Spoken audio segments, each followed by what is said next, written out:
Dustin Poirier came out and he said, and he tagged Dana White, this was a tweet, and said, quit playing games, send the correct contract. What does that mean? Genuine question.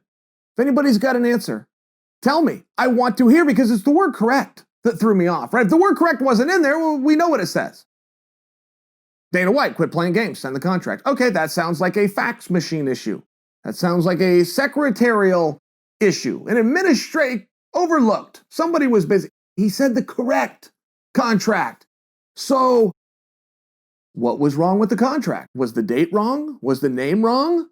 Or was the amount wrong, right? And that's the first place my mind went. I mean, I just defaulted right to the dollar amount. This wasn't what was agreed upon, or this isn't what he wanted. I don't know. But that doesn't make me right. I don't know.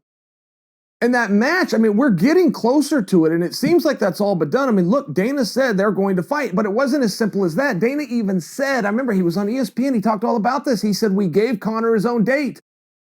Now, that's very similar to what they had done a year prior, this year, for Conor versus Cowboy. There was no show scheduled in January. Conor comes out of nowhere, says, I'm going to get my license and I want to fight.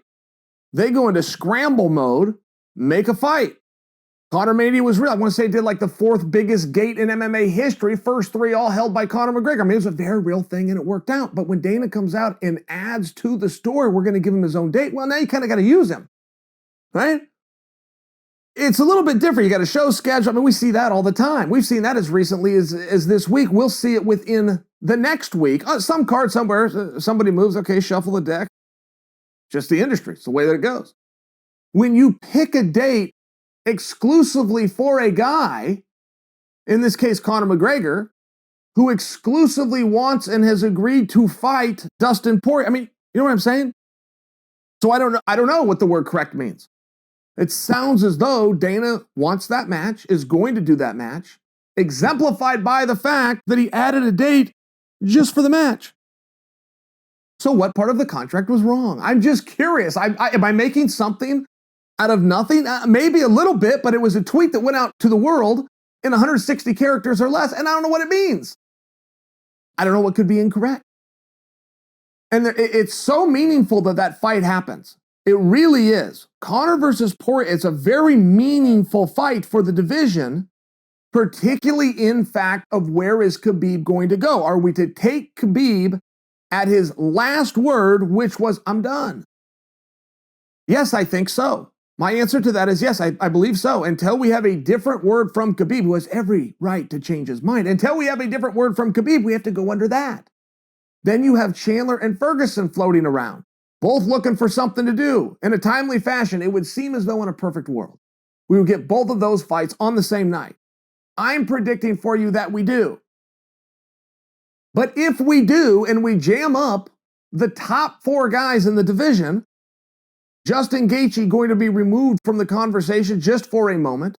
Charles Oliveira not in the conversation, right or wrong, just for the moment.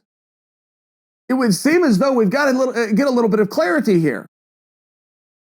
If Dustin's not fighting Conor in January, and we know that a January date has been selected to have Conor on it, and no part of that story has changed, then who the hell is fighting Conor?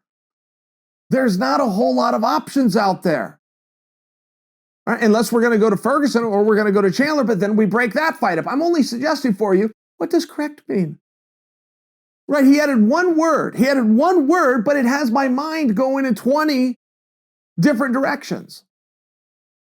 And it does seem as though we would need a level of clarity, because there also is the question of Khabib. And to come back to the four players that I just listed for you, who are the top guys and who are the only guys who are the usual suspects to take on Khabib, okay, they have to go figure out their business before you can even bring Khabib back into it.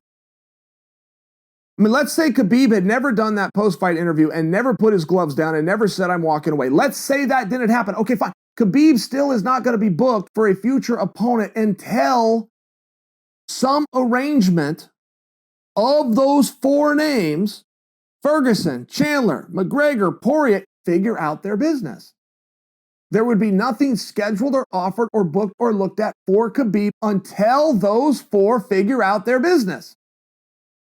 So the only question that we really have is, are we going to take Khabib's last statement? Or are we going to put a belt somewhere throw it on one of those fights, or mini tournament, if you will, using a Chandler term, but I like the term. Got the right 4 guys, put them on the same card, consider a semifinal, they draw into each other. That's where the belt goes. I don't know. I don't know. But I will tell you, the UFC has a history of not liking not knowing.